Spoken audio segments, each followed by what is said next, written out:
चलो, तो हम कहाँ पे थे? हम ऑसिलेटरी मोशंस और पीरियोडिक मोशंस के बीच में देख रहे थे। तो हर एक जो ऑसिलेटरी मोशन होता है वो पीरियोडिक तो होता है, लेकिन हर एक पीरियोडिक मोशन ऑसिलेटरी नहीं होगा, मतलब वो गारंटी नहीं है। ठीक है। उसके बाद में फिर हम देख रहे थे, अब ये स्प्रिंग के बारे में डिस्कस करेंगे अभी हम आज। अब देखो, ये स्प्रिंग कौन सी मोशन परफॉर्म करता है? या ऑसिलेशंस परफॉर्म करता है, या वाइब्रेशन परफॉर्म करता है, आप बोल सकते हैं इसको। तो वाइब्रेशन ये क्यों परफॉर्म करता है और कैसे परफॉर्म करता है? ठीक है।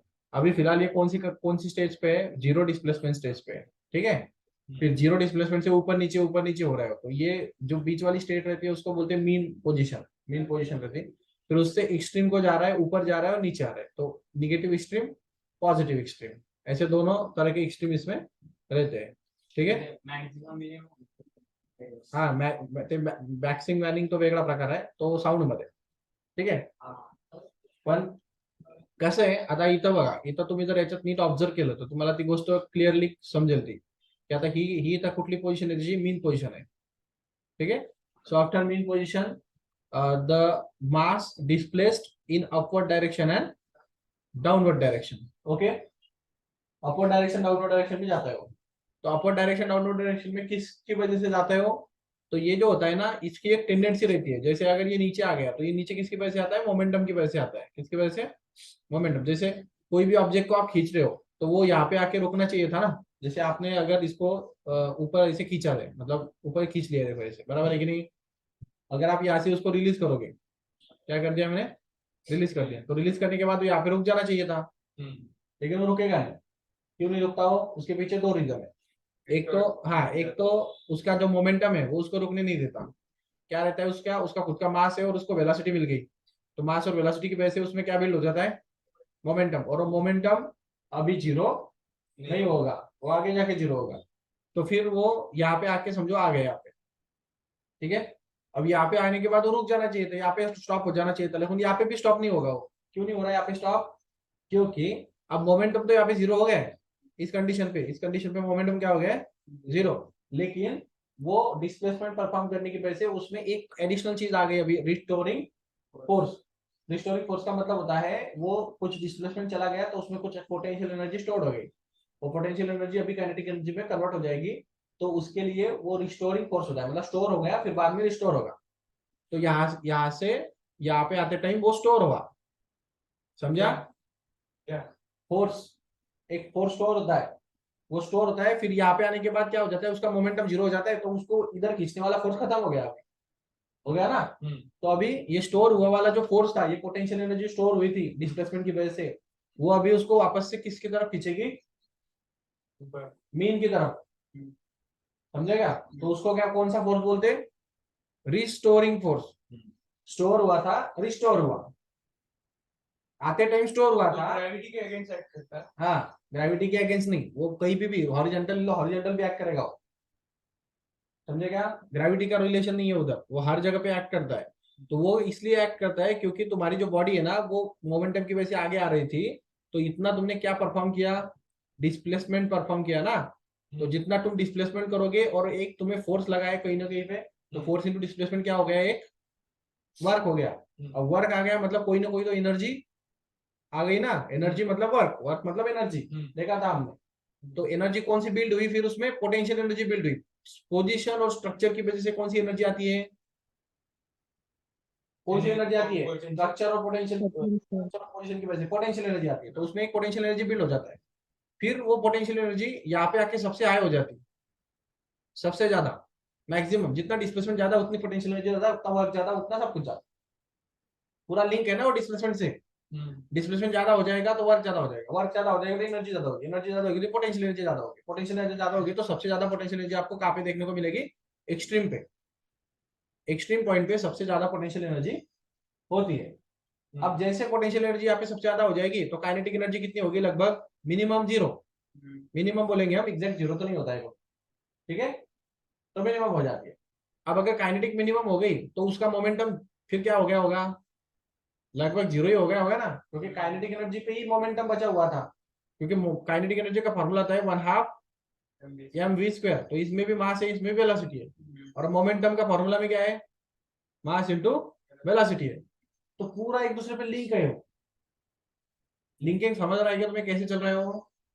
फिर से बताता हूँ, डिस्प्लेसमेंट हुआ बॉडी का, तो डिस्प्लेसमेंट से वर्क आया, वर्क की वजह से एनर्जी आई, एनर्जी मैक्सिमम हो गई एक्सट्रीम को। अब अगर पोटेंशियल एनर्जी मैक्सिमम हो गई तो काइनेटिक एनर्जी क्या हो जाएगी, मिनिमम। काइनेटिक एनर्जी मिनिमम क्यों हो गई है, क्योंकि उसकी वेलोसिटी कम हो गई है। वेलोसिटी कम हो गई तो बेसिकली मोमेंटम भी कम हो गया, मास तो चेंज नहीं होगा, है कि नहीं। तो यहाँ पे मोमेंटम लूज कर चुका है वो, जो भी उसमें मोमेंटम था वो सारा का सारा लूज हो चुका है। लूज हो चुका है मतलब मोमेंटम खत्म। अगर मोमेंटम खत्म तो जो फोर्स उसको नीचे खींच रहा था वो क्या हो गया, खत्म हो गया ना। तो अभी अभी उस पर कोई नीचे खींचने वाला फोर्स अभी बचा नहीं है, तो उसको फिर ये पोटेंशियल एनर्जी की वजह से रिस्टोरिंग फोर्स लगता है। इस ये पोटेंशियल एनर्जी की वजह से एक फोर्स स्टोर हो जाता है, उसको स्टोर फोर्स बोलते हैं, और फिर वो रिस्टोर हो जाता है। तो रिस्टोर करके क्या करता है, वो बॉडी को फिर से मीन की तरफ खींचने लगता है, मतलब बाहर नहीं जाने देता, दूर जाता है फिर वापस से मीन की तरफ खींच लेता है उसको। तो ये वाला जो फोर्स है जो उसको मीन की तरफ हमेशा खींचता है, हमेशा मीन की तरफ ही लगेगा, एक्सट्रीम से मीन की तरफ लाएगा, उसको रिस्टोरिंग फोर्स बोलते हैं। क्या बोलते हैं, रिस्टोरिंग फोर्स। इसलिए स्प्रिंग वहीं पे घूमते रहता है, कोई भी ऑसिलेशन वहां पे घूमते रहता है। समझे क्या, करके ऑनलाइन कर लगा रहे। Yes sir. तो इसके आगे रिस्टोरिंग फोर्स क्या होता है ये मत पूछना अभी। इसमें कोई डाउट हो तो पूछ लो, ये बहुत बार अभी आएगा word, restoring force, restoring force, restoring force. तो मतलब रिस्टोरिंग फोर्स का बेसिकली इतना कुछ नहीं समझा होगा तो शॉर्ट में बताता हूँ। जो फोर्स आपको मीन पोजीशन की तरफ खींचेगा उसको रिस्टोरिंग फोर्स बोलेंगे। रिस्टोरिंग इसलिए बोलते हैं क्योंकि जाते टाइम वो स्टोर हुआ था, अब रिस्टोर हो रहा है मीन की तरफ आते टाइम। समझा, हाँ। तो देखो, अब ये टाइप का जो मोशन है ना, ये ऑसिलेटरी मोशन है, हर हमेशा वो जाता है फिर मीन की तरफ आता है, फिर जाता है फिर मीन की तरफ आता है। तो हमेशा मीन के अराउंड आगे पीछे घूम रहा है। ये पेंडुलम भी देखो, ये भी क्या हो रहा है, इसका मीन पोजीशन है, उसके मीन पोजीशन के अराउंड वो घूमते रहता है, बराबर है कि नहीं। देखो, ये मीन पोजीशन है यहाँ पे, और यहाँ पे एक्सट्रीम होगा एक, और यहाँ पे एक एक्सट्रीम होगा। तो ये समझो इधर का पॉजिटिव एक्सट्रीम है तो इधर का निगेटिव एक्सट्रीम है। पॉजिटिव निगेटिव हम हमारे हिसाब से लेते हैं डिस्प्लेसमेंट के डायरेक्शन को। तो अब ये क्या हो रहा है, तुम इसको ठीक से देखो, ये मीन से इधर गया, बराबर है, फिर वहां से वापस यहाँ पे आया, फिर चलता है, कोई इक्विप भी ले सकते हो, हाँ ग्राफ पेपर के स्टैंडर्ड ले सकते हो, इधर पॉजिटिव ले लो इधर माइनस ले लो, कैसे भी चलता है वो डिस्प्लेसमेंट का डायरेक्शन है, उसको कोई दिक्कत नहीं। ठीक है, फिर वो यहाँ पे आएगा, फिर वापस यहाँ पे आ जाएगा। तो हमेशा पेंडुलम कैसे मूव हो रहा है, मीन पोजीशन के आगे जा रहा है फिर पीछे आ रहा है, फिर आगे जा रहा है फिर पीछे आ रहा है। तो हमेशा मीन की तरफ लगा रहता है उसका एक फोर्स। तो जो फोर्स उसको एक्सट्रीम पॉइंट से मीन की तरफ लेके आएगा उस फोर्स को आप रिस्टोरिंग फोर्स बोलोगे। ठीक है, समझा, हाँ। और ये पेंडुलम यहाँ पे ना रुकने का पर्पस ये होता है कि अगर आप यहाँ से छोड़ रहे हो तो ये पेंडुलम यहाँ पे स्टॉप क्यों नहीं हो रहा है, उसके पीछे रीजन बोलना है मोमेंटम आ गया है उसमें। क्या आ गया है, मोमेंटम, या तुम दूसरी भाषा में बोल सकते हो उसमें काइनेटिक एनर्जी ज्यादा हो गई है। समझे क्या, तो बेसिक सी बात है। अभी मुझे बताओ एनर्जी के बारे में अगर मैं डिस्कस करूं तो फिर एनर्जी का रिलेशन कैसे मिलेगा। देखो, अगर मीन पोजीशन को है हम, ठीक है, और ये यहाँ पे एक्सट्रीम पोजीशन है समझो, और एक एक्सट्रीम है, तो ये एक निगेटिव एक्सट्रीम है समझो, और ये पॉजिटिव एक्सट्रीम है। ठीक है, दो एक्सट्रीम, ये पेंडुलम ऐसे जाता है इधर, यहाँ तक जाता है और ये यहाँ तक जाता है, ऐसे घूमते रहते हैं। समझे क्या, हाँ हाँ। तो फिर अभी एनर्जी की कौन सा कहाँ पे क्या होगा, तो सीधी सी बात है। देखो अभी एक चीज मुझे बताओ, यहाँ पे आने के बाद कौन सी एनर्जी सबसे ज्यादा रहेगी, पोटेंशियल एनर्जी या काइनेटिक एनर्जी। पोटेंशियल, हाँ ऑब्वियसली, क्योंकि वहां पे जाके रुक रहा है और उसने डिस्प्लेसमेंट परफॉर्म किया है, तो वहां पे पोटेंशियल एनर्जी मैक्सिमम मिलता है आपको और काइनेटिक एनर्जी मिनिमम मिलता है। ठीक है, जैसे जैसे वो वापस से मीन की तरफ आने लगता है वैसे वैसे पोटेंशियल एनर्जी कम होने लगती, काइनेटिक एनर्जी बढ़ने लगती।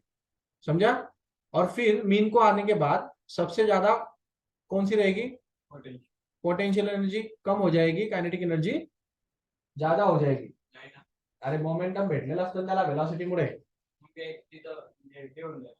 मग थांबत नाही तो, कायनेटिक एनर्जी मॅक्झिमम झाल्यामुळेच थांबत नाही ना, आणि ही मिनिमम झालेली असते इथं, म्हणजे सगळी सबकी सब पोटेंशियल एनर्जी किसमें कन्वर्ट हो जाएगी, काइनेटिक एनर्जी में। अरे टोटल एनर्जी दो चीजों से बनती है, कौन सी दो चीजें, potential energy plus kinetic energy.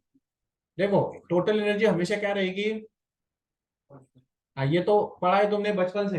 Energy can not be created, can not be destroyed, it convert one form into another form. तो क्या हो रहा है इधर, यहाँ पे अगर पोटेंशियल एनर्जी सबसे ज्यादा है और काइनेटिक एनर्जी सबसे कम है, काइनेटिक एनर्जी किसको दिखाती है, मोशन को। समझे क्या, मतलब कोई चीज मोशन में तो काइनेटिक एनर्जी होता है उसमें, और पोटेंशियल एनर्जी किसको दिखाती है, जनरली रेस्ट की कंडीशन को। जहाँ पे रेस्ट हो जाए वहां पर पोटेंशियल एनर्जी सबसे ज्यादा हो जाएगी। कॉन्फ़िगरेशन, स्पेसिफिकेशन ऑब्जेक्ट का कैसा है उसके हिसाब से चलता है। तो मुझे बताओ यहाँ पे आने के बाद ये रेस्ट में मीन पोजीशन को आने के बाद पेंडुलम रुकेगा वहां पे, रेस्ट में आता है क्या वो, उल्टा उसकी स्पीड बढ़ जाती है, तो वहां पे वो मोशन में आ जाता है। तो कौन सी एनर्जी बढ़ जाएगी, काइनेटिक एनर्जी बढ़ जाएगी ना मोशन में आने की वजह से। और कौन सी कम हो जाएगी, पोटेंशियल एनर्जी कम हो जाएगी, क्योंकि एनर्जी तैयार नहीं हो सकती, वो बस ट्रांसफर होती है। तो पोटेंशियल एनर्जी काइनेटिक एनर्जी में कन्वर्ट हो जाएगी और यहाँ पे आ जाएगी, तो पोटेंशियल मिनिमम हो जाती है, काइनेटिक एनर्जी बढ़ जाती है। फिर से वही कॉन्सेप्ट यहाँ पे रिपीट हो जाएगा। यहाँ पे जाते जाते क्या हो जाएगा, फिर पोटेंशियल एनर्जी अपने आप मैक्सिमम हो जाएगी जाते जाते, और काइनेटिक एनर्जी अपने आप कम हो जाएगी। समझे क्या, वो बस चलते रहता है। तो एक बार पोटेंशियल बढ़ता है, फिर काइनेटिक बढ़ता है, फिर काइनेटिक बढ़ता है, फिर पोटेंशियल बढ़ता है, तो ऐसे पेंडुलम घूमते रहता है।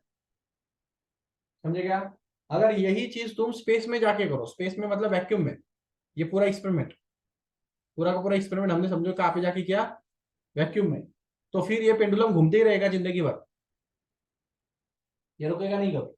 क्योंकि तुम एज्यूम कर रहे हो कि बाहर कुछ भी नहीं है, वैक्यूम है, लेकिन पूरा परफेक्ट वैक्यूम होना चाहिए।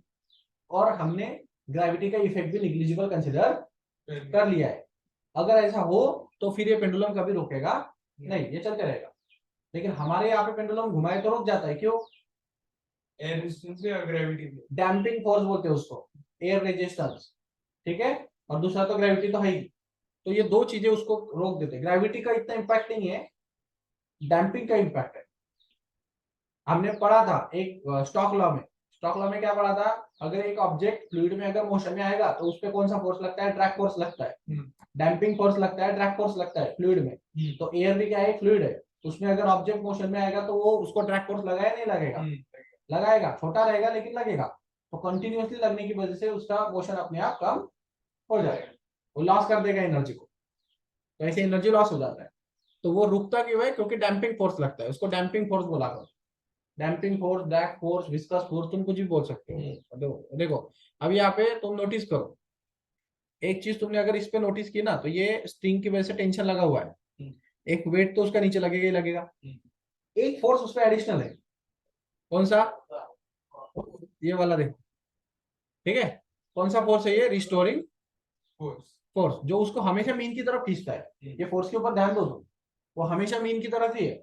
और उसमें एक चीज और नोटिस करो, जितना जितना ये पेंडुलम दूर जाएगा ना, उतनी वो फोर्स की लेंथ बढ़ जाती है। और कभी भी याद रखना एक चीज फिजिक्स में, अगर कोई तुम्हें एरो से कोई फोर्स बता रहा है, तो अगर दो एरो मैंने बताया ऐसे, और ये एक F1 फोर्स है और ये एक F2 फोर्स है, तो एरो दो चीजें करता है, एक तो एक डायरेक्शन बताता है और दूसरी उसकी मैग्नीट्यूड बताता है। जितनी उसकी लेंथ ज्यादा उतना उसका मैग्नीट्यूड भी ज्यादा, ऐसा माना जाता है फिजिक्स में। अगर मैं किसी चीज को सिंबॉलिकली रिप्रेजेंट कर रहा हूं तो अगर मैंने एक फोर्स बहुत लंबी लेंथ का निकाला, एक वेक्टर, और एक वेक्टर छोटी लेंथ का निकाला, मतलब एक एरो, तो मतलब इसकी वैल्यू मिनिमम होगी और इसकी वैल्यू मैक्सिमम होगी। समझा, तो इस एरो, इस फोर्स की तरफ एक चीज और नोटिस करो तुम, ये जब बहुत पास में रहता है ना, तो इसकी लेंथ कम हो जाती है ना, और जब ये पेंडुलम ऐसे दूर जाएगा तब उसकी लेंथ बढ़ जाती है। तो यहाँ तक ही ले सकता था ना वो, लेकिन नहीं, वो पूरा ले रहा है, क्योंकि उसको ये दिखाना है कि जितना पेंडुलम दूर जाएगा उतना रिस्टोरिंग फोर्स ग्रेटर होगा। समझा, वो ये बताना चाह रहा है आपको। और दूसरी इंपॉर्टेंट चीज इसमें एक और है कि उसकी direction always towards the mean position ही होती है, वो कहीं पे भी जाए मीन पोजीशन की तरफ ही रहता है। समझा, चल रहा है दिमाग या नहीं, ऑनलाइन, यस सर, हाँ। हो सर। डिस्प्लेसमेंट डिसाइड करेगा रिस्टोरिंग फोर्स को, तो यहाँ से तुम्हें एक चीज पता तो कंफर्म हो जाएगी, कौन सी,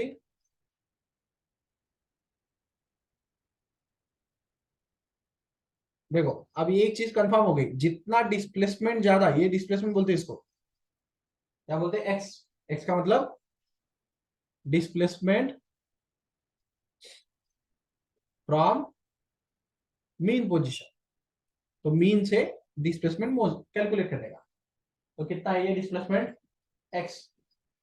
तो ज्यादा से ज्यादा डिस्प्लेसमेंट कितना हो सकता है, तो जब ये एक्सट्रीम को चला जाता है, ऐसे मान लेते हम कि यहाँ पे समझो ये एक्सट्रीम को आ गया है। कौन सा पॉइंट है ये, एक्सट्रीम। एक्सट्रीम पॉइंट मतलब इससे आगे ज्यादा नहीं हो। तो ये जो डिस्प्लेसमेंट रहेगा मीन से लेके यहाँ तक, कार्तिक करते करें, मीन से लेके यहाँ तक, उसको फिर एम्पलीट्यूड बोलेंगे। क्या बोलेंगे, तो एम्पलीट्यूड का मतलब बेसिकली क्या होता है, मैक्सिमम डिस्प्लेसमेंट बाय पेंडुलम। तर आपण हे बघितलं ना ते दोन सेट्स हे हा तेच आहे ना, मग तीच तर वेव आहे ती. हा मग आता ते सांगतो मी तुम्हाला, तो पण काय प्रकार आहे. सायनोसाइड तुम्ही ट्रिग्नोमेट्रीला एवढं महत्व काय ते सांगतो. ट्रिग्नोमेट्री शिकतात की नाही तुम्ही, त्यामध्ये साइन वेव कॉस वेव मी तुम्हाला एकदा सांगितलं होतं कशा असतात त्या. आता मी तुम्हाला त्याचं ऍप्लिकेशन सांगतो. याच्याने एक वेव तयार होते, हा वेव तयार करतो. तर कशी तयार करतो, ते कसं आहे, 2D फिगर आणि कॉन्सेप्ट याच्यात खूप फरक आहे. फक्त फिगर लक्षात ठेवू नका, तो कुठं लागतो ते पण लक्षात ठेवा, मग तुम्हाला ते कळेल नेमकं कसं काम करतं ते ऍक्च्युअली मॅथमॅटिक्स आणि फिजिक्स सोबत सोबत. ठीक आहे. आता हे तुम्हाला कळलं नाही, हे मॅक्झिमम डिस्प्लेसमेंट जे परफॉर्म करणार त्याला आपण काय म्हणतो, अँप्लिट्यूड म्हणतो. आणि जर त्याने मॅक्झिमम डिस्प्लेसमेंटला नसेल तर मग त्याला फक्त डिस्प्लेसमेंट म्हटलं जाईल. म्हणजे जर आपण कुठे इथं कुठेतरी मध्येच मेजर करायला लागलो तर आपण त्याला काय म्हणणार, मग हे डिस्प्लेसमेंट आहे, त्याला एक्स ने रिप्रेझेंट करणार मध्येच कुठेतरी. पण एक्स्ट्रीम टोकाला मोजलं तर त्याला मॅक्झिमम डिस्प्लेसमेंटला अँप्लिट्यूड म्हणायचं. काय म्हणायचं, अँप्लिट्यूड. ऑनलाईन क्लिअर आहे की हे अँप्लिट्यूड आणि डिस्प्लेसमेंट मध्ये काय फरक असतो, म्हणजे नॉर्मल डिस्प्लेसमेंट आणि आता पुढे बघा. आता हे ऍक्च्युअली याची वेव, ठीक आहे, वेव्ह येतीलच पुढे, चॅप्टरच त्याचं आहे ऍक्च्युअली. ठीक आहे, ह्याच्यातनं जेवढं सांगायचं होतं तेवढं मी. हाँ टेंशन क्यों चेंज होगा, टेंशन चेंज, हाँ टेंशन इसलिए चेंज हो रहा है थोड़ा बहुत, क्योंकि ग्रेविटेशनल फोर्स तो सेम है, लेकिन फोर्स जो है ना, ये नीचे वाला फोर्स, इसके दो कंपोनेंट आएंगे. कौन से, ये स्टोर, ये जो फोर्स के है ना, इसके दो कंपोनेंट आएंगे. देखो जब जब ये एरो की तरफ तुम ध्यान दोगे ना, तुम्हें एक चीज पता चलेगी, ये टेंशन जो है ना, इसकी वैल्यू अपने आप कम ज्यादा होगी. क्यों, क्योंकि ये बैलेंस है यहाँ पे, है कि नहीं. और अगर ये फोर्स बढ़ेगा तो इसके दो रिजोल्यूशन आते हैं. मतलब ये हमेशा ऐसे हॉरिजॉन्टल नहीं है, ये इंक्लाइन भी है ऐसे कभी कभार, है ना, ऐसा टेढ़ा. तो अगर टेढ़ा है तो इसके दो रिजोल्यूशन आते हैं, एक यहाँ पे आएगा एफ कॉस ऑफ थीटा और यहाँ पे आएगा एफ साइन ऑफ थीटा. अगर F sine of theta gravity के साथ ऐड हो जाएगा तो नीचे वाला फोर्स क्या हो गया, ग्रेटर हो गया ना, है कि नहीं. तो नीचे वाले फोर्स को बैलेंस करने के लिए फिर किसको और बड़ा बनना पड़ेगा, टेंशन को. तो टेंशन यहाँ पे इंक्रीज हो जाएगा, तो खिंचाव ज्यादा हो जाता है, क्योंकि नीचे फोर्स बढ़ गया है, तो उसको बैलेंस करने के लिए इसको भी ग्रेटर बनना पड़ेगा, नहीं तो वो टूट जाएगा. समझा. तो इसलिए टेंशन भी कम ज्यादा हो रहा है उसके पोजीशन के हिसाब से. जहाँ पे ये फोर्स बढ़ जाएगा उधर टेंशन भी बढ़ जाएगा. मतलब मीन पे टेंशन कम रहेगा और एक्सट्रीम पे थोड़ा ज्यादा रहेगा, ऐसा रहता है. नहीं लेकिन एक्सट्रीम पे क्यों, कैसे क्या रहेगा, वो तो हमेशा यहाँ पे टेंशन ज्यादा रहता है. कहाँ पे, मीन को. उसके पीछे रीजन रहता है, क्योंकि वो दोनों फोर्सेस एक दूसरे को बैलेंस कर देते हैं इधर डायरेक्ट. और इसके पीछे क्या रीजन रहता है पता है क्या, जब कोई भी चीज जब यहाँ से जाती है ना, ये मीन से, तो उसमें बहुत ज्यादा वेलोसिटी रहता है. समझा क्या. तो वो क्या करता है, कोई भी स्ट्रिंग को खींचता है बहुत स्पीड से. मतलब तुम घुमा के देखो एक राउंड, जब वो ऊपर जाएगा ना तो ऐसे स्लैग हो जाएगा, और जब नीचे से जाता है ना तो ऐसे टाइट होके जाता है. तो टेंशन हमेशा किसको ज्यादा रहता है, मीन को. मीन की मोमेंटम उसको खींच लेता है पूरा, तो टेंशन हमेशा मीन को ज्यादा रहेगा.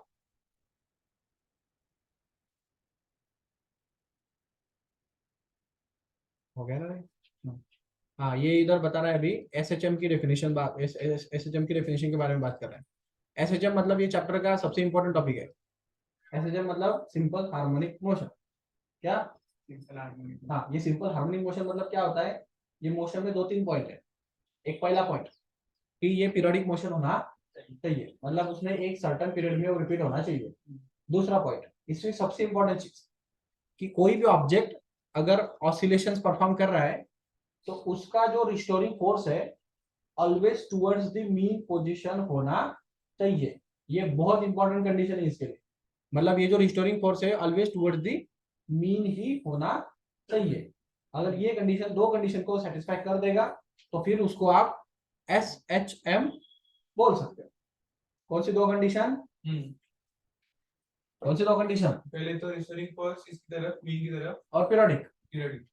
दो कंडीशन आपकी डेफिनेशन में होनी चाहिए, बाकी आप कुछ भी। रिस्टोरिंग का मतलब ही वही ना, मीन की तरफ फोर्स। हाँ, तो वही तो है, फिर उसको वर्ड्स में लिखना पड़ता है ना, है कि नहीं? उसकी डायरेक्शन हमेशा मीन की तरफ होनी चाहिए, तब जाके आप उसको बोलेंगे कि वो हार्मोनिक मोशन है। अगर मीन की तरफ उसकी डायरेक्शन नहीं रहेगी तो फिर हार्मोनिक मोशन आप बोल नहीं सकते उसको। एम्पलीट्यूड रिस्टोरिंग फोर्स कहीं और भी हो सकता है। आर भी हो सकता है, कैसे? लीनियर मोशन में। संबंध इल्लॅमिंग कशात? मग येईल ना, मग काय नाही येणार, वेव आहे ना ती. लांबडा फ्रिक्वेन्सी सगळं देईल त्याच्यामध्ये, पूर्ण वेवच आहे ती ऍक्च्युअली. दोन चॅप्टर सोबत घेत आहे का? दोन चॅप्टर नाही, ऑसिलेशन आहे ते. ऑसिलेशन मध्ये ऑसिलेशन झाल्याशिवाय सुपरपोजिशन ऑफ वेव शिकवता नाही येत. पहिले वेव शिकवावी लागते, त्याच्यानंतर दोन वेव एकत्र कसे येतात ते शिकवावं लागतं. जे मी जे बोलतोय ते हेच आहे का? ते सुपरपोजिशन ऑफ वेवचं सांगतोय तू. म्हणजे ते वेव्स बद्दल बोलतोय आणि फिजिकल्स टर्म्स बद्दल बोलतोय. ते दोन वेव एकत्र आल्यानंतर त्यांचं काय होईल ते सांगतं. आपण एक वेव कशी तयार होते याचा विचार करतोय सध्या. ठीक आहे. फरक समजला का तुम्हाला? दोन वेव एकत्र आल्यानंतर त्याचे साऊंड प्रोड्यूस होतात, हार्मोनिक प्रोड्यूस होतात, ओव्हरटोन प्रोड्यूस होतात. तो नंतरचा पार्ट आहे, तो साऊंड प्रोड्यूस झाल्यानंतरचा पार्ट आहे. इथं काय होतंय, एक वेव कशी प्रोड्यूस होते याच्यावर डिस्कशन चाललंय. दोन वेव एकत्र येत आहे हा पॉईंट नाही आता, तो पुढचा चॅप्टर. मग आता इथं हॅलो आपण, सर. हा सर काय? फर्स्ट कंडिशन काय होती एसएचएम ची?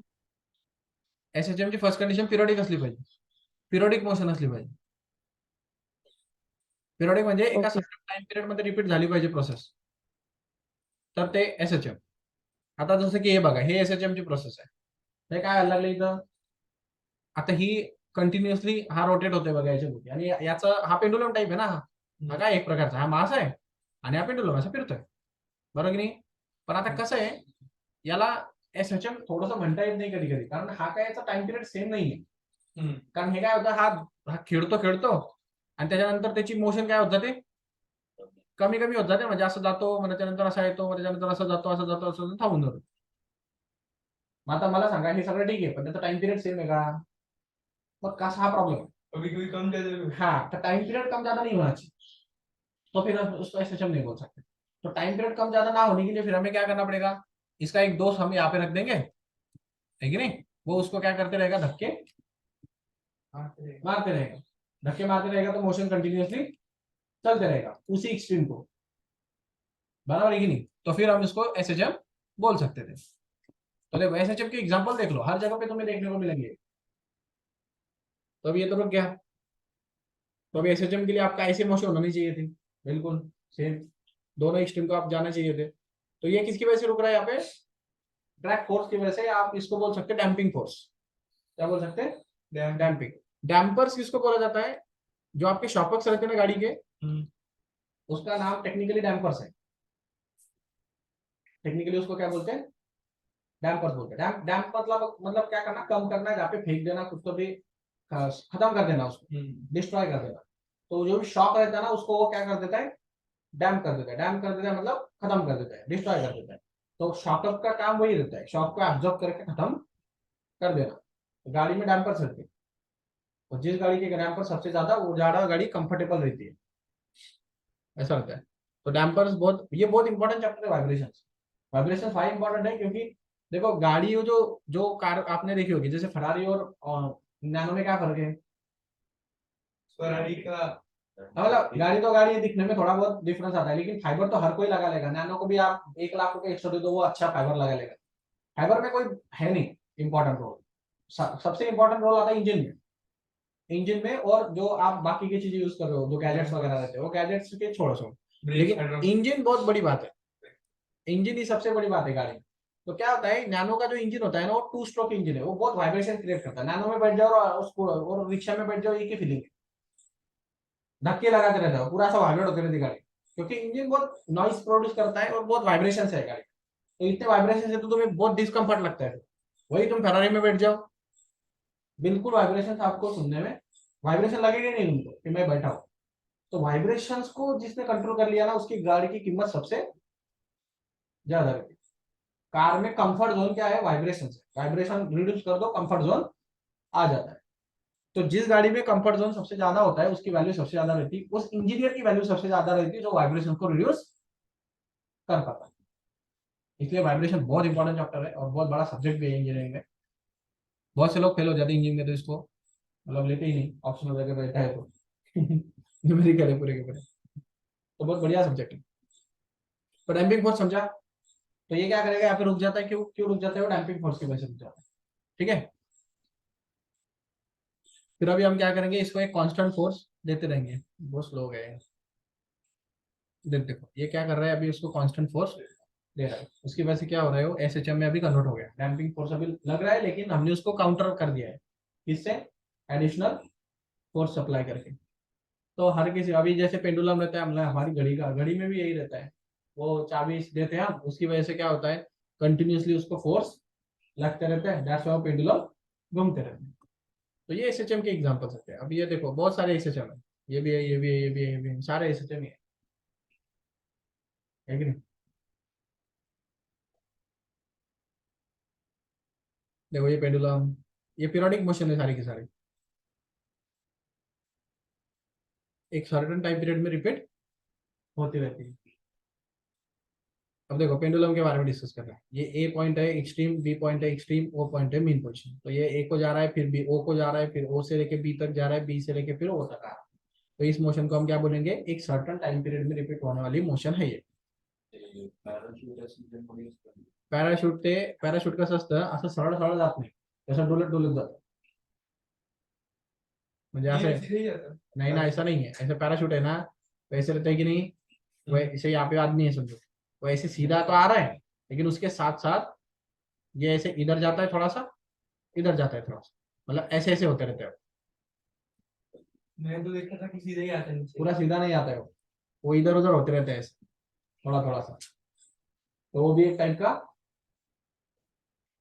ऑसिलेटरी मोशन है, वो मीन के अराउंड घूमते रहता है, क्योंकि हमेशा क्या होता है, वो मोशन में आ रहा है तो उसका सेंटर ऑफ ग्रेविटी इधर ये एक्सिस पे होना चाहिए। अब वो सेंटर ऑफ ग्रेविटी हिल जाता है इधर, समझे क्या, अब मास उधर चला गया तो फिर से रिस्टोरिंग फोर्स उसको कहाँ पे लाके रख देगा, सेंटर ऑफ ग्रेविटी के एक्सिस पे। तो हमेशा वो मास जब हिल जाता है, वो सेंटर ऑफ ग्रेविटी के एक्सिस पे लेके आता है, तो इसलिए वो हमेशा इधर उधर से घूमते हैं। तो वो भी ऑसिलेटरी मोशन ही परफॉर्म करते हैं।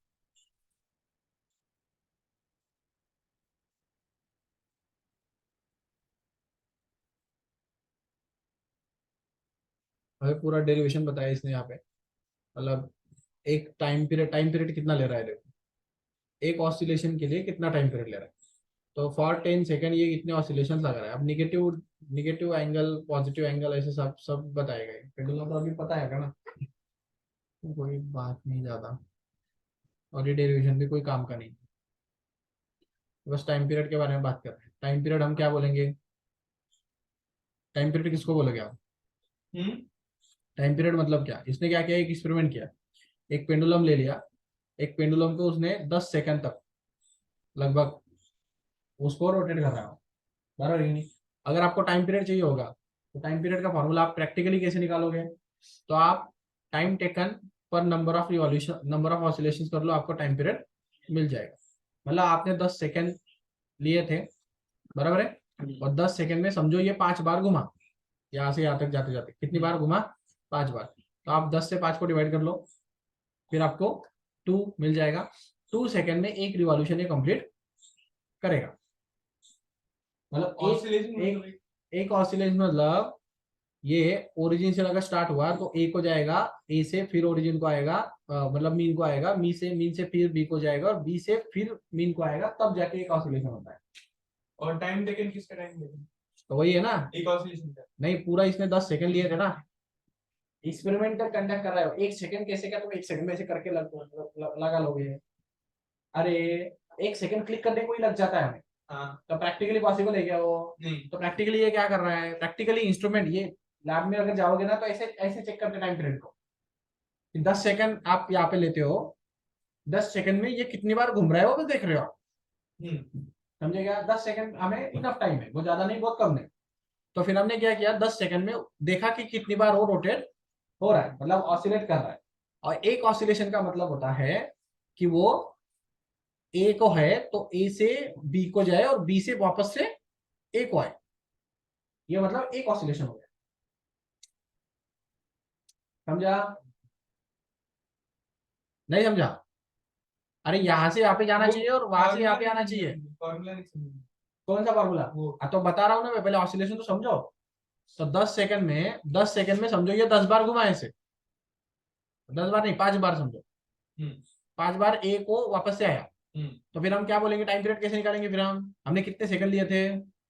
10 सेकंड लिए थे, और कितनी बार घुमा 10 सेकंड में? 5 बार, 5 बार घुमा ना। हाँ तो फिर मुझे बताओ, एक ऑसिलेशन उसने कितने मिनट कितने सेकंड में कंप्लीट किया?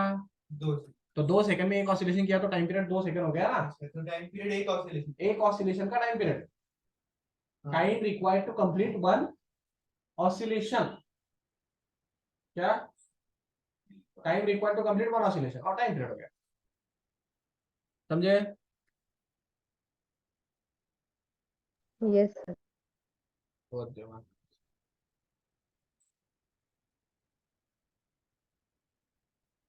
ये लैब में तुम्हें एक्सपेरिमेंट करना पड़ता है, देखो ऐसे, इसका भी 2 ही सेकंड आ रहा है क्या? देखो इसने 10 ऑसिलेशन किए थे 20 सेकंड्स में, तो एक ऑसिलेशन के लिए 2 सेकंड हो गए, बराबर है कि नहीं? कॉमन सेंस है वो तो। और नंबर ऑफ ऑसिलेशन कैसे निकालोगे तुम, मतलब फ्रीक्वेंसी कैसे निकालो? फ्रीक्वेंसी का मतलब बताओ। फ्रीक्वेंसी मतलब नंबर ऑफ ऑसिलेशन। एक टाइम, मतलब टाइम टेकन, मतलब आप कितने टाइम में कितने ऑसिलेशन, पर सेकंड रहता है। हाँ वही है, रिवॉल्यूशन पर सेकंड या नंबर ऑफ ऑसिलेशन पर टाइम पिरियड। तो पर टाइम पिरियड घेतले, मग आता आपण जेवढा काय टाइम पिरियड टेकन घेतलेला आहे त्याच्यात किती ऑसिलेशन त्यांनी मारले तेवढी त्याची फ्रीक्वेंसी। फ्रीक्वेंसी वर्ड का मतलब आता है फ्रीक्वेंटली से, फ्रीक्वेंटली का मतलब होता है वापस वापस होना या फिर से होना, कितनी बार हो रही है? कितनी बार हो रहा है, कितने टाइम में कितनी बार हो रहा है, उतना उसका फ्रीक्वेंसी हो जाता है। मान लेते हम ऐसे आजूम कर लेते कि जैसे टाइम टेकन हमने 1 सेकंड ले लिया, ठीक है?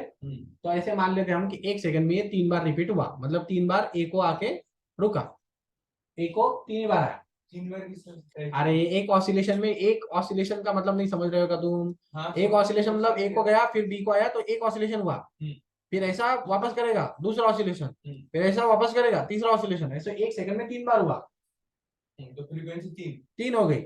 तो 3/1 कितना हो गया? 3। तो इसका फ्रीक्वेंसी हो गया 3 हर्ट्स। हर्ट्स का मतलब होता है पर सेकंड का हिसाब, ऑसिलेशंस पर सेकंड मतलब हर्ट्स होता है क्या? ऑसिलेशंस पर सेकंड, एक सेकंड में कितने ऑसिलेशंस करे या रिवॉल्यूशंस करे उसको हर्ट्स बोलते, और ऐसा यूनिट हर्ट्स है, तो हमेशा कैलकुलेशन हर्ट्स में निकालो। समझा? तो फ्रीक्वेंसी मतलब जितनी बार रिपीट हो रहा है उसको बोलेंगे फ्रीक्वेंसी। एक सेकंड में कितनी बार रिपीट हुआ, तो इसने बोला अभी आप, ये इसने क्या बोला कि ये 20 सेकंड में 10 बार रिपीट हुआ, तो उसका फ्रीक्वेंसी कितना हो गया? 0.5, 10/20, 0.5। तो इसका मतलब है कि ये 1 सेकंड में हाफ साइकिल कंप्लीट करता है, हाफ ही करेगा ना। तो इससे क्या पता चला तुम्हें, फ्रीक्वेंसी और टाइम पीरियड एक दूसरे के क्या रहते? रेसिप्रोकल, एक दूसरे के रेसिप्रोकल रहते। अगर तुम टाइम पीरियड का रेसिप्रोकल ले लो फ्रीक्वेंसी मिल जाएगी, फ्रीक्वेंसी का रेसिप्रोकल ले लो टाइम पीरियड मिल जाएगा। अगर तुम्हारा टाइम पीरियड अगर 1/2 है, मतलब देखो जैसे भी ये यहाँ पे दिया है, देखो इसे फ्रीक्वेंसी का फार्मूला दिया है, मैं टाइम पीरियड का बोला, टाइम पीरियड का फार्मूला आएगा time period is equal to 1/फ्रीक्वेंसी। समझा? फ्रीक्वेंसी को कभी कभार एन बोला जाता है, कभी कभार एफ बोला जाता है, कभी कभार न्यू बोला जाता है। वो चैप्टर के हिसाब से चेंज हो जाता है। तुम कुछ भी बोल सकते हो, ऐसा कोई कंपल्शन नहीं है। जनरली मुझे लगता है कि न्यू बोला करो, क्योंकि क्या होता है एफ का फोर्स की जगह पे आ जाता है, या नंबर ऑफ जब नेचुरल नंबर की बात आती तब ले लेते। तो न्यू जो होता है ना, वो सिंबल हम किसी दूसरी चीज के लिए यूज नहीं करते, ये बस थ्रेशोल्ड फ्रीक्वेंसी या फ्रीक्वेंसी के लिए यूज किया जाता है। तो न्यू हमेशा बेटर रहता है फ्रीक्वेंसी के लिए, समझा? चलो आगे चलो। अब ये डिराइव करके दिखाएगा पूरा, एक्सट्रीम पोजीशन, मीन पोजीशन, ये सब कुछ बता चुका होगा। चलो जाओ, देखो अभी ये ना, ये ग्राफ के बारे में बात कर रहे हैं। तो ये ग्राफ क्या होता है वो मैं पहले थोड़ा सा बता देता हूँ, ठीक है? तो ये जो है ना मीन पोजीशन होता है यहाँ पे, समझो। तो मीन पोजीशन 0 का है, फिर ये 0 से एक्सट्रीम को जा रहा है।